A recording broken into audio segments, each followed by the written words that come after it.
propaganda ketakutan itu berlangsung di seluruh dunia, dan propaganda ketakutan adalah caranya iblis. Adalah seorang pejabat tinggi kepolisian di bidang cyber. Sangat mungkin Pak Jenderal memperoleh berbagai informasi dari sumber-sumber yang tak bisa kita akses. Rekayasa kehidupan ini bertujuan merubah makna dan perilaku hidup umat manusia. Anda akan dibikin jadi seperti barang atau binatang.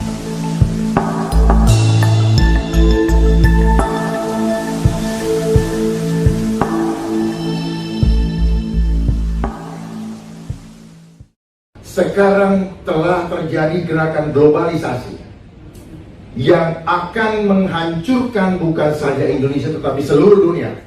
Catat ini, seluruh dunia. Jadi, bukan cuma Indonesia yang akan dihancurkan, tapi semua negara di dunia, termasuk Amerika, Cina, Jepang, dan lain-lain. Apa buktinya? Lihat tabel utang semua negara di dunia. Anda buka situs nationaldebtclocks.org. Utang Indonesia nggak ada di situ. Anda cari di sumber lain yang kredibel, statistik utang Indonesia yang diterbitkan oleh Bank Indonesia. Anda ketik satu persatu, dibuatkan tabel. Tabel seperti ini tak ada di Google atau internet. Anda harus membuatnya sendiri. Negara pengutang terbesar di dunia adalah si adik kuasa Amerika, kedua Jepang, ketiga Cina, yang katanya macan perekonomian Asia. Semua itu adalah ilusi, jebakan Nekolim. Negara-negara maju itu utang pada siapa? Siapa yang lebih kaya dari negara-negara maju sehingga bisa kasih utang pada negara-negara maju? Cara bekerjanya globalisasi ini sudah sejak dulu, dan dia punya organisasi yang begitu kuat, bukan negara. Non-state actor. Kekuatan besar itu adalah bagian daripada mereka yang elit-elit global yang ingin menguasai dunia ini. Indonesia utangnya kelihatan kecil dibanding Amerika, Jepang, dan Cina. Apa dampaknya? Lihat APBN 2020, anggaran buat bayar bunga utang saja 295 triliun rupiah.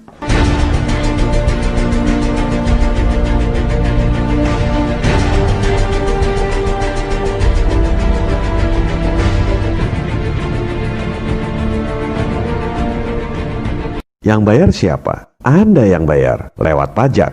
Anda kerja, dipotong pajak PPh. Beli makanan, Anda bayar PPN. Jual beli tanah, si pembeli kena pajak, si penjual juga kena pajak. Inilah penjajahan gaya baru. Kelihatannya Anda merdeka, padahal Anda diperas oleh mereka. Gak sadar lagi. Silakan Anda pemilu, silakan Anda pilpres, silakan berantem cebong versus kampret. Tetap aja Anda kerja banting tulang, bayar pajak buat bayar utang pada para bankir asing yang kaya raya. Jadi globalisasi adalah sistem. Di atas globalisasi ada suprasistem. Sistemnya untuk apa? Untuk menyamakan sistem seluruh dunia. Dan mereka standarkan. Segala literatur, apapun yang kita pegang sekarang, sepanjang itu ngambil dari luar, itu adalah cara mereka memanipulasi kita punya konsep berbeda. Tujuannya cuma satu, totally control. Globalisasi sistem, di atas globalisasi ada yang namanya suprasistem, yang mereka tidak pernah munculkan, cari di Google tidak akan dapat. Karena memang disembunyikan. Ini adalah rencana terakhir. Adalah apa? Life engineering. Coba boleh dicatat, tidak ada. Di situ hanya social engineering. Jadi life engineering, kenapa? Hidupan kita pribadi ini yang akan di-engineer. Kenapa? Kita bukan barang, tetapi mereka mau bikin kita seperti barang. Jadi ujung-ujungnya adalah life engineering. Seperti apa life engineering? Semua kehidupan kita mau dikontrol. Perilaku kita berubah menjadi manusia yang tidak lagi menjadi manusia yang sejati atau makhluk luhur akhlaknya, tetapi kita akan dibuat seperti robot. Tidak punya cipta, tidak punya karsa, tidak punya rasa. Kenapa? Kita akan di-lock dengan sistem. Jadi gak bisa keluar dari sistem. Dan satu saat ini akan dipasang chipnya di badan kita. Itu pasti. Pasti. Kalau yang bilang tidak pasti, kita dibohongin. Pasti itu. Ya, saya mengajak kita untuk melihat ke depan. Karena kalau kita melihat ke depan, kita tahu apa yang akan terjadi di sana. Kita bisa membuat langkah-langkah strategis untuk menghadapinya.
Program dari globalisasi adalah money, power, dan control population.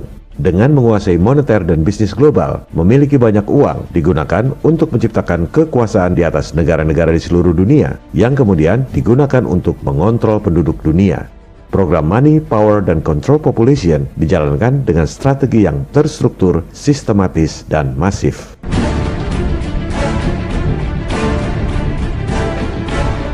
Programnya adalah Money, Power, dan Control Population. Money, dia sudah kuasai sistem ekonomi dunia. Bursa efek apa semua pokoknya diatur. Nah, kurs-kurs kita itu diatur sama mereka. Aduh, kurang asam. Jadi kita diancam-ancam, lu gue mau turunin nggak sampai 20.000, lu gue mau turunin nggak gitu. Dibikin takut, ngerti nggak?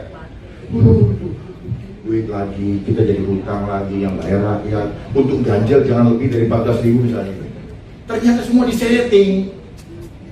Mereka bekerja secara terstruktur, sistematis, dan masif. Kenapa struktur? Karena dia punya organisasi besar dengan sistem perekonomian yang dia kuasai di seluruh dunia. Kenapa sistematis? Karena mereka bergerak begitu halus, step by stepnya, jelas, pelan-pelan, dan kita terhipnotis untuk ikut menerimanya. Konspirasi global yang bergerak secara halus, sehingga orang sedunia tidak menyadarinya. Pernyataan ini senada dengan pernyataan Presiden John F. Kennedy tentang konspirasi tersembunyi yang merugikan umat manusia sedunia. Bagi yang mengatakan konspirasi adalah teori, harap pasang telinga yang baik untuk mendengar pernyataan Presiden John F. Kennedy. For we are opposed around the world by a monolithic and ruthless conspiracy that relies primarily on covert means for expanding its sphere of influence.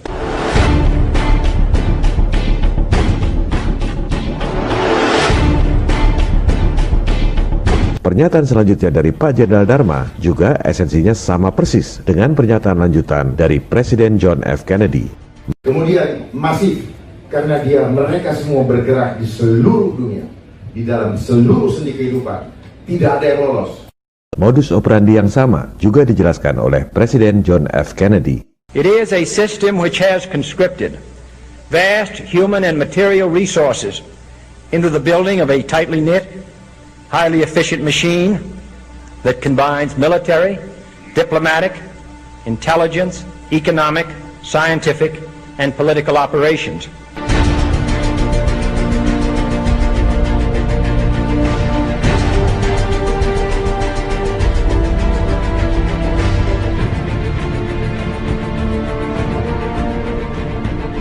Kunci sukses elit global menguasai dunia adalah lewat program money.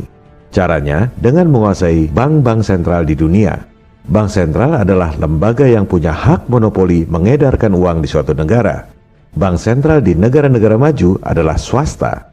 Bank sentral modern pertama di dunia, Wissel Bank of Amsterdam, didirikan tahun 1609 milik swasta. Bank of England didirikan tahun 1694 juga swasta. Bank of France didirikan tahun 1716 swasta juga. Waktu itu belum ada elit global. Rothschild mulai berkiprah tahun 1769. Ia kemudian sukses mengakuisisi bank-bank sentral swasta yang sudah ada di Eropa. Dari situlah elit global memiliki kekayaan yang luar biasa. Kenapa? Karena mereka punya hak monopoli untuk mengedarkan uang dengan modal dengkul. Pasca 1945, sistem moneter global ini diterapkan secara terstruktur, melibatkan organisasi besar seperti World Bank, IMF, dan lain-lain. Kemudian dilakukan secara sistematis. Mereka ajarkan sistem yang zolim ini di semua sekolah di seluruh dunia, sehingga semua sarjana ekonomi, semua doktor, semua profesor menganggap sistem yang zolim ini adalah sistem yang benar. Dan elit global melakukan ini secara masif, diterapkan di semua negara di dunia.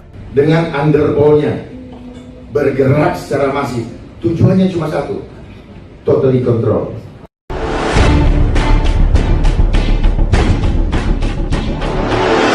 Mari kita buktikan. Silakan Anda buka laporan keuangan Bank Indonesia periode akhir tahun lalu, yaitu 31 Desember 2019.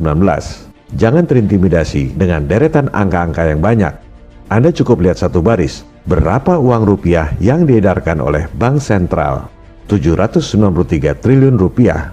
Bank membukukannya di bagian liabilitas. harus ada lawannya di bagian aset.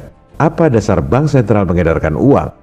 Karena pendidikan di sekolah, kebanyakan orang akan bilang dasarnya adalah emas. Mari kita buktikan berapa aset emas yang dimiliki oleh Bank Indonesia. Hanya 53,4 triliun rupiah. Omong kosong kalau dibilang nyetak duit dasarnya emas. Itu aset emasnya 0 rupiah pun tetap saja bisa mengedarkan uang 793 triliun rupiah. Lantas apa dasarnya? Lihat baris di bawahnya. Dasar untuk menerbitkan uang adalah surat berharga alias bond, cash bond. The name's Bond.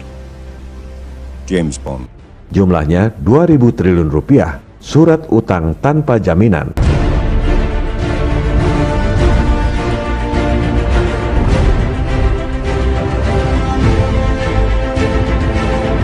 Kalau pemerintah defisit, terbitkan surat utang alias cash bond. Bank sentral terima surat utang pemerintah, ditaruh di bagian aset. Misalnya, bond 1 triliun rupiah dicatat di bagian aset. Di bagian liabilitasnya, Bank Sentral terbitkan uang 1 triliun rupiah. Neracanya balance, secara akunting tak ada yang salah. Tapi, secara prinsip, rakyat selama 7 turunan terus dipajaki tinggi untuk bayar utang negara yang tak akan pernah lunas.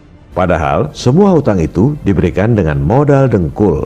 Inilah contoh program money yang dilakukan dengan strategi terstruktur, sistematis, dan masif. Dan ini bukan cuma terjadi di Indonesia, di Amerika juga sama. Silakan Anda lihat laporan keuangan Bank Sentral Amerika, Federal Reserve Bank. Uang dolar yang diterbitkan oleh Fed 1,7 triliun dolar. Emasnya cuma 11 miliar dolar. Surat utangnya di bagian aset 2,4 triliun dolar. Nyetak dolar modal dengkul. Makanya jangan heran kalau para bankir elit ini bisa biayai kedua pihak yang sedang berperang. Dulu, waktu Inggris lawan Prancis, dua-duanya didanai oleh Rothschild lewat bank sentral masing-masing. Negara Inggris dan Prancis perlu duit buat perang, harus ngutang dan terbitkan bond. Bank sentral swasta terima bond di bagian aset, lalu terbitkan duit di bagian liabilitas. Modal dengkul. Begitu juga Perang Dunia I, Perang Dunia II, dan sampai sekarang dana utang akibat COVID. Semua modal dengkul.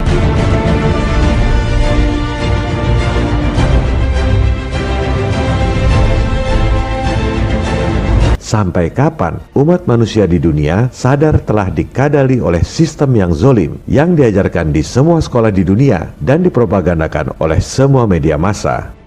Propaganda ketakutan, apa itu? Itu 9/11 itu propaganda, ISIS itu propaganda. Dan teroris yang ada di dunia juga propagandanya mereka. Dan mereka gunakan itu dan ada yang dibayar. Di setting ada yang memainkan. Sekali lagi, saya membuat resensi buku Indonesia dalam Rekayasa Kehidupan ini atas inisiatif saya sendiri karena meyakini bahwa esensi buku ini harus dipahami oleh kita, anak-anak bangsa, untuk membela negara dan masa depan kita sendiri. Besar hati kita melihat ada seorang pemimpin yang berani menentang kezaliman global untuk membela rakyat. Semoga makin banyak para pemimpin kita yang berkualitas seperti Jenderal Bintang 3 ini, Bapak Dharma Pongrekun. Jadi di sini butuh pemimpin yang punya hati sungguh-sungguh untuk bangsa. Gampang bangsa ini dipimpin kalau kita punya pemimpin yang sungguh-sungguh dan tidak perlu takut kehilangan apapun juga. Kalau kita takut kehilangan apa, ya pasti kita kehilangan, itu udah rumus. Tapi kalau kita tidak takut kehilangan, Tuhan akan memberikan kepada kita. Viva Republik Indonesia, salam people power.